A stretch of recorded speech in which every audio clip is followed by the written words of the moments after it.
नाज़रीन, हम ख़बर शामिल कंदासीं। वर्कशॉप का डांडा बिरादरनि जो घर ते हमिलो, औरतुनि ॿारनि घरनि धणी ते तशद्दुद वीडियो सोशल मीडिया ते वायरल थी वई आहे।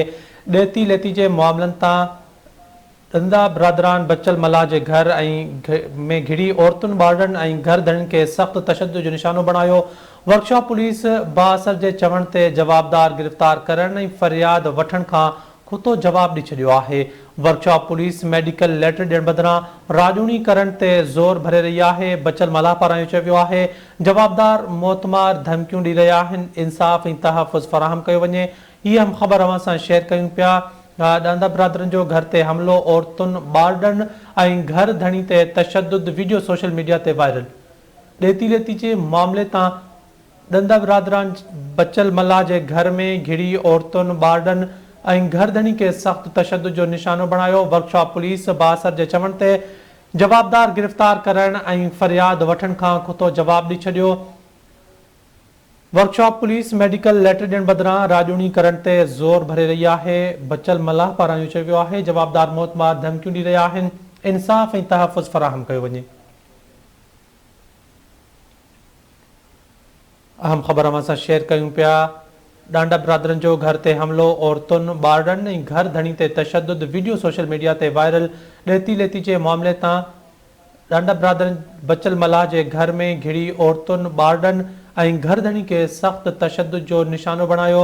वर्कशॉप पुलिस बाअसर जे चवण ते जवाबदार गिरफ़्तार करण ऐं फरियाद वठण खां खुतो जवाब ॾेई छॾियो आहे।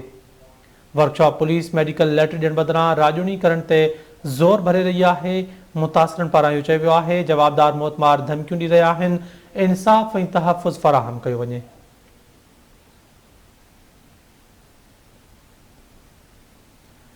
अहम ख़बर अवां सां शेयर कयूं पिया। वर्कशॉप खां डांडा बिरादरनि जो घर ते हमिलो, औरतुनि ॿारनि ऐं घर धणी ते तशद्दुद वीडियो सोशल मीडिया ते वायरल। ॾेती लेती जे मामले तां डांडा बिरादरनि बचल मल्हाह जे घर में घिड़ी औरतुनि ॿारनि ऐं घर धणी खे सख़्त तशद्दुद जो निशानो बणायो। वर्कशॉप पुलिस बाअसर जे चवण ते जवाबदार गिरफ़्तार करण ऐं फरियाद वठण खां खुतो जवाब ॾेई छॾियो आहे। तफ़सील मालूम कंदासीं ज़ुल्फ़कार शर खां। ज़ुल्फ़कार, आगाह कजो, छा अपडेट आहिनि अवां वटि? जी आई वर्कशॉप जो हिकु वाक़ियो पेश आयो आहे। हिकु ॻोठाणे जे घर ते जेको आहे सो ॾंदा बरदार जे करे पंहिंजे बिरादरी जे माण्हुनि हमिलो करे हुनजे औरतुनि ॿारनि ते सख़्तु तशद्दुद जो निशानो बणाए छॾियो आहे। जंहिंखां पोइ हू ज़ख़्मी थिया आहिनि, उहो फिराद खणी जेको आहे वर्कशॉप थाणे ते पहुतो। हुनखां जेको आहे वर्कशॉप इंचार्ज जेको आहे फिराद वठण खां इनकार करे छॾियो। तव्हां वञी फ़ैसिलो कयो। उहो बासरनि जो जेको सो धुर बणियल आहे। ऐं मोहम्मद बचल मल्हाह जेको ॿुधाए रहियो आहे त मूंसां पुलिस को बि सहकार या तावन न पई करे, ऐं न ई मूंखे मेडिकल लेटर मिलियो जो मां पंहिंजे ॿारनि जो इलाजु वञी करायां। ऐं जेके जवाबदार ॿार आहिनि, मूंखे बार बार मोतबार धमकियूं ॾेई रहिया आहिनि। ऐं मां सॼी राति जेको आहे सो घर खां राति ॿाहिरि गुज़ारी आहे।